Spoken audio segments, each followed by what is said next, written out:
zinthu zitatu zimene anthu agwire za UTM ndi zotani. Nkhani ya UTM zimene anthu agwire ndikunena kuti wani nkhani ya njala sizakhala imene pangali njala tikuyithesa ndithu chifukwa wani zinthu zakhala zosika mtengo chimanga zakhala chosika mtengo Malawi muno choyambirira kuti chisike mtengo ndi chakudya basi. Chakudya chikangopezeka wina ese kumatema m'manyumba mwache ameneyo ndiye kuti independence ija wafikapo pa inde pakati panoti ufulu ozira muletoka sunafike chifukwa munthu nthawi ya walasikija timapempha azungu panonso tikupemphaso ndiye independence yafikapo ngati ayi tidakalibe independence kuti tikudalira munthu wina pano pamene timabwera pakweni ya memo independence sitinafikapo 61 years sitinafike yani chimene chocho chachiwiri ni nkhani ena kuti nkhani ya chuma izayenda bwino anthu matumba mupezeka anthu asakwende ndicho chivula chocho kuti ngati ndalama muli nawo mulibe achimwene mulibiretu ndalama anthu alibe ndalama ine ndibe ndalama ni inuyo tatulusa njabwe toni 5000 ndilibe di 5 ndilibe di ikaneke ndimeneyo ndalama palibe amene ni ndalama. The money is not circulating. What you are looking forward na kuti ndalama izichita security kwa anthu azitha kukhala anthu ozidalira pa yokha timene kuti anthu ndalama izichita security ndiye kuti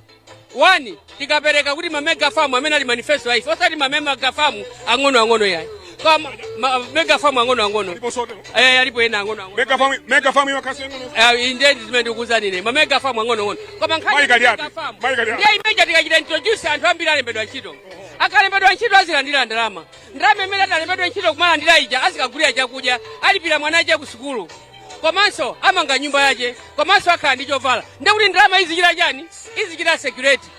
Macontractors aja kapasidwa ntchito kumapasa ndalama alemba anthu antchito kumene kugwiridwa ntchitoko anthu akumene kujakhala ndi nyumba yolipira rendi azidya ndi zimene timanena tife manifesto athu kuti the money will be circulating 1 million job ija timanena iti imeneyo kuti munthu akalembedwa ntchito ndiye kuti akwawo azidya anthu ambiri kuzera ku ntchito imene alembedwa munthuyi ndiye komanso akalembedwa ntchito akamaphika mandasi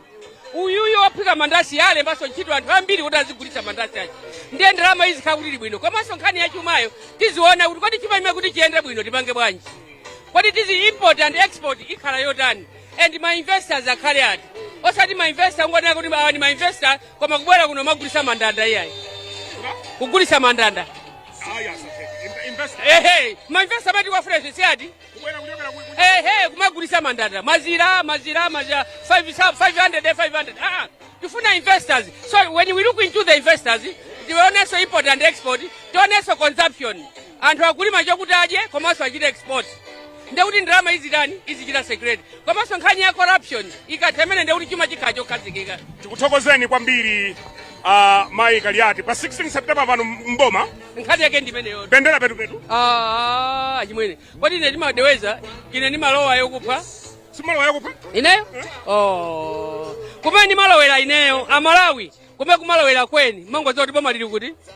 lili kumeneko ine sindimaponda mwendo wina uku ndikangoyima pamakhala pati ndipo pamene ndayima inepo ndi kuti ngakhale mulungu ndi anjelo onse amadziwa kuti wayima pabwino kwambiri ndimene amanena Joshua 1 kuti pamene wayimayima nakupa salandi imeneyo ndi yatani ayi imadziwa swa chimwene ndiye kuti timalize ndi Kaliati anachitobwera ndi mudzi wonse tafusira kodi chimwene masa mmakoma nkhosa munali inu